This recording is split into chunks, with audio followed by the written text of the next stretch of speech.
A Journey Under the Sea by Craig Foster and Ross Frylinck, co-founders of the Sea Change Project, makers of the Oscar-winning My Octopus Teacher.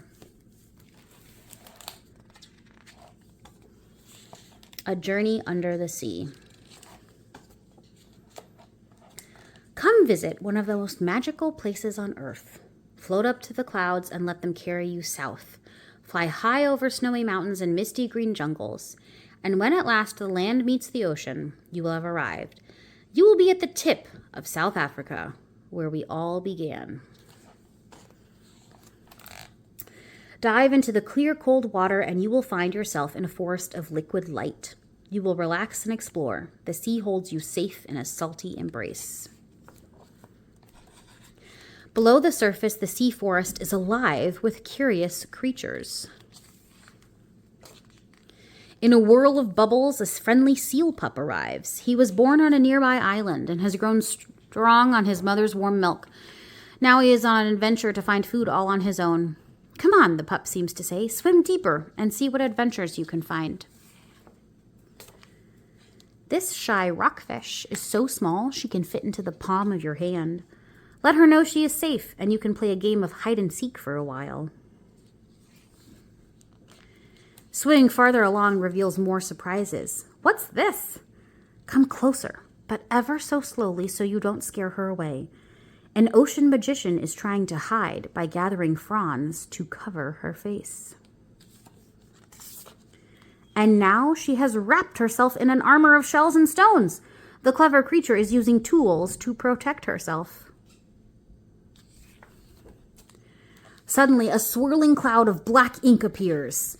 The sea turns dark, and when it clears, the creature has vanished. With her inky powers and magical skin that can change color and shape, it's hard to tell where she is. Will you ever be able to find her? Can you see her? In a flash, she slips off her brilliant disguise. Here she is, revealed in all her splendor. It's the wonderful shape-shifting octopus. She waves her arms and shimmers and twinkles her skin before she is off on her way once again. Before very long, a new visitor arrives. It's the octopus's cousin, a shy little cuttlefish. He swims like a jet and is another great master of disguise. The cuttlefish stays very still. See how he hides by pretending to be a whelk shell? Can you even tell who is who? Can you tell which one is the cuttlefish? Actually, it seems like everyone in the sea forest is hiding. But from what? Slowly, a great hunter swims past. Cow sharks are older than the dinosaurs and have made their home in these waters for 400 million years. Stay very still and he will leave you in peace. If you peer under the nearby rocks, you'll find a little cave where a pajama shark family sleeps through the day. These small hunters can be fierce, but they are very shy around humans.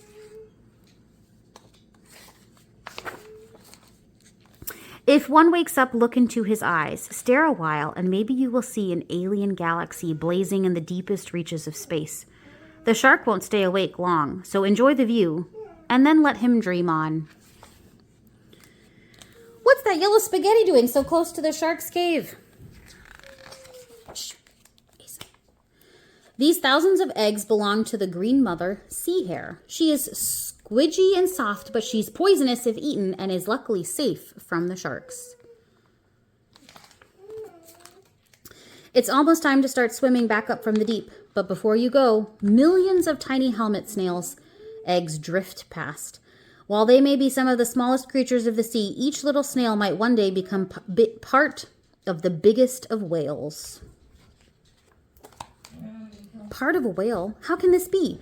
Well, you are what you eat. And though these sea snails are a tasty whale snack, all of the creatures of the sea are connected, and the big needs the small to make up an ocean.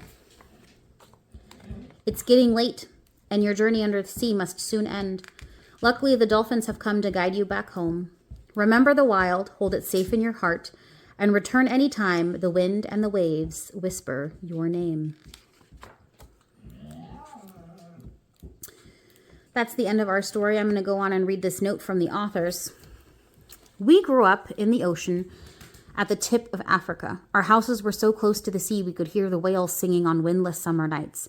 We started to dive when we were very young, and the great African sea forest was our underwater home, our magical kingdom.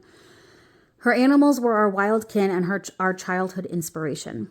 We call this place where we live the heart of the world because this is where our species, Homo sapiens, began in southern Africa. This is our original human home. As adults, we spend every day visiting our magical childhood kingdom, but now we study the secret lives of wild animals in a deeper way. By following tiny clues and marks in the sea forest, we have slowly learned to track and understand the wild language that these animals speak. This is not a language of words, but a language of the wild.